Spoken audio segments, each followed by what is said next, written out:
Assalamualaikum warahmatullahi wabarakatuh.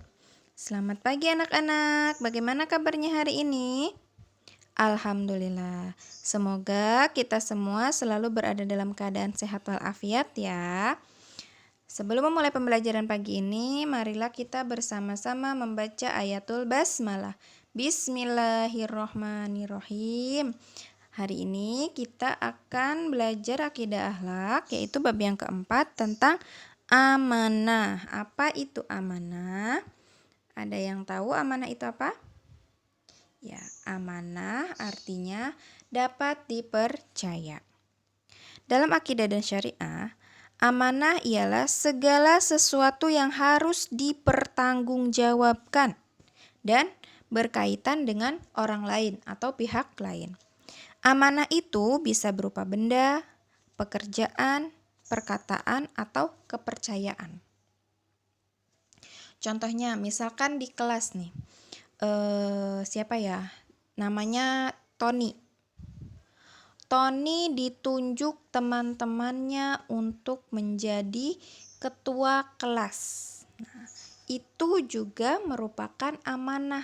Amanah sebuah kepercayaan dari teman-teman untuk Tony, ya. Atau bisa juga seperti ini, Dila menitipkan barangnya atau tasnya kepada Syifa, misal. Berarti Syifa diberi amanah oleh Dila dititipi berupa tas, ya. Jadi Syifa harus bisa menjaga amanah atau titipan Dila tersebut, ya. Amanah itu merupakan akhlak yang terpuji dan sifat wajib bagi Rasul. Orang yang amanah berarti dia benar-benar bisa dipercaya. Dia tidak suka bohong, ya. Ketika ada suatu urusan diserahkan kepadanya, berarti orang-orang akan percaya bahwa urusan itu akan dilaksanakan dengan baik. Nabi Muhammad SAW mendapat gelar Al-Amin dari penduduk Mekah. Ya.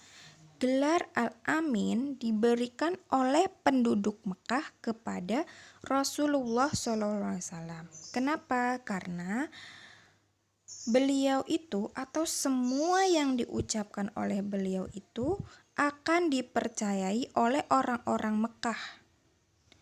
Kenapa? Karena beliau itu bukan orang yang suka berbohong.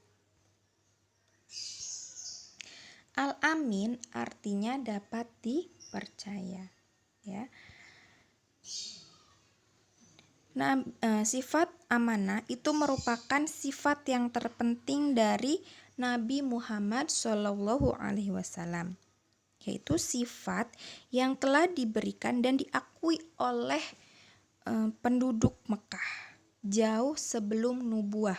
Apa itu nubuah? Nubuah itu kenabian, atau jauh sebelum Nabi Muhammad itu diangkat menjadi nabi, penduduk Mekah itu sudah percaya kepada Nabi Muhammad SAW.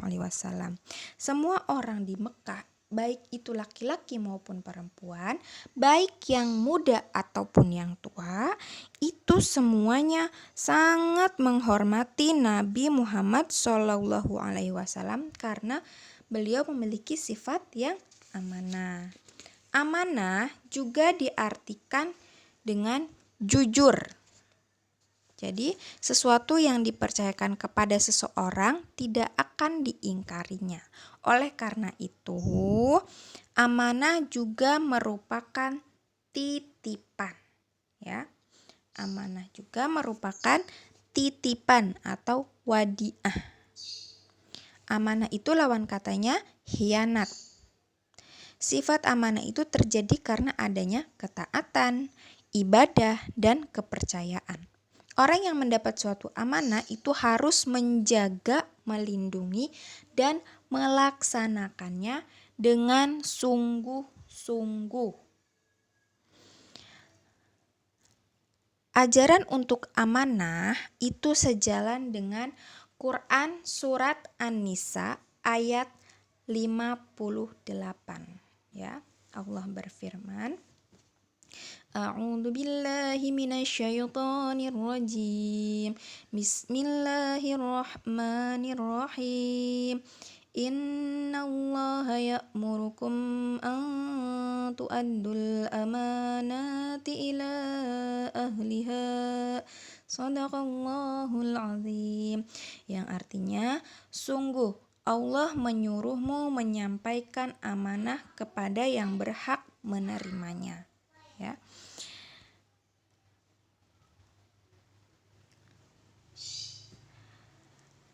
Dari Abu Hurairah radhiyallahu anhu, Nabi Muhammad shallallahu alaihi wasallam juga bersabda,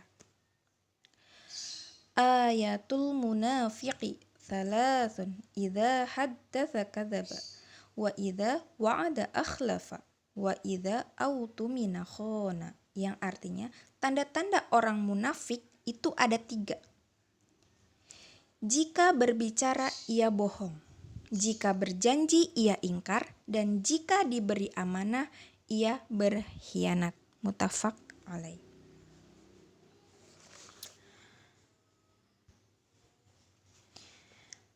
Membiasakan diri berperilaku amanah dalam kehidupan sehari-hari. Jadi, dalam kehidupan sehari-hari kita itu harus membiasakan diri atau berperilaku dengan akhlak yang terpuji dan meninggalkan akhlak yang tercela, ya. Adapun contoh atau beberapa contoh perilaku amanah dalam kehidupan sehari-hari antara lain yaitu yang pertama, menjalankan seluruh perintah Allah Subhanahu wa taala dan perintah kedua orang tua selama perintahnya berada di atas kebaikan. Jadi selama perintah orang tua itu baik, kita sebagai anak harus melaksanakannya. Seperti contohnya seperti ini. Orang tua kita menyuruh kita sholat. Nah, bangun, sudah subuh, ayo kita sholat. Kita harus melaksanakannya meskipun itu masih ngantuk, ya. Yang kedua, mengerjakan PR serta tugas yang diberikan oleh guru dengan sebaik mungkin. PR itu merupakan amanah dari guru atau tugas yang harus dikerjakan oleh seorang siswa di rumah, ya. Berarti harus dikerjakan dengan sungguh-sungguh, tidak boleh malas-malasan. Yang ketiga, mengembalikan buku perpustakaan yang dipinjam dengan tepat waktu. Kalau kita meminjam buku di perpustakaan, kita harus mengembalikannya dengan tepat waktu. Tidak boleh mengulur-ngulur waktu, ya. Yang keempat, menjalankan piket di rumah ataupun di kelas dengan baik. Seperti ini, misalkan kita setiap hari itu diperintahkan oleh orang tua kita itu untuk nyapu. Berarti kita udah harus tahu bahwa kita harus membantu orang tua, salah satunya seperti menyapu itu, ya. Kemudian yang kelima, menepati semua janji yang telah diucapkan. Apabila kita berjanji, maka kita harus menepatinya. Tidak boleh mengingkari. Yang keenam, berkata jujur meskipun itu pahit. Misalkan kita minjem barang orang nih, terus barangnya itu pecah. Meskipun itu pahit, kita harus mengatakannya dengan jujur kepada teman kita yang dipinjami barang tersebut dan kita menggantinya, ya. Kemudian yang ketujuh yaitu menjalankan amanah berupa tanggung jawab kepemimpinan atas jabatan yang dititipkan. Seperti contohnya tadi ya. Misalkan ketua kelas, itu kan berarti udah diberi titipan sama teman-teman kita untuk menjadi ketua kelas. Kita harus bertanggung jawab. Kemudian yang ke-8, menjaga diri kita dari perbuatan dosa, sebab badan kita ini merupakan titipan yang diberikan oleh Allah Subhanahu wa Ta'ala. Contohnya seperti gini, menjaga keuangan kas sekolah dengan sebaik mungkin. Itu maksudnya kita apabila diberi amanah untuk memegang atau menjaga uang kas dari teman-teman kita, maka kita harus menjaganya, ya. Tidak boleh dibelikan untuk jajan seperti itu, ya. Kemudian yang ke-9, tidak melakukan tindakan korupsi. Seperti tadi, misalkan kita memegang uang kas nih, tapi uangnya bukan untuk kepentingan bersama, malah digunakan untuk jajan. Itu merupakan salah satu korupsi, ya. Tidak boleh seperti itu. Kemudian yang ke-10, menjadi pribadi yang tegas dan taat terhadap peraturan, ya. Ya, sekian penjelasan dari Bu Guru, semoga dapat difahami. Apabila belum paham, boleh tanyakan ke Bu Guru melalui WA, Japri, ataupun nelpon juga boleh, ya. Bukunya dibaca-baca lagi supaya tambah paham, ya. Ini ada tugas dari Bu Guru. Yang pertama itu membaca kisah berhikmah pada halaman 38. Nah, di sini di halaman 38 ada kisah berhikmah, yaitu tentang Salma yang percaya diri. Dibaca, ya.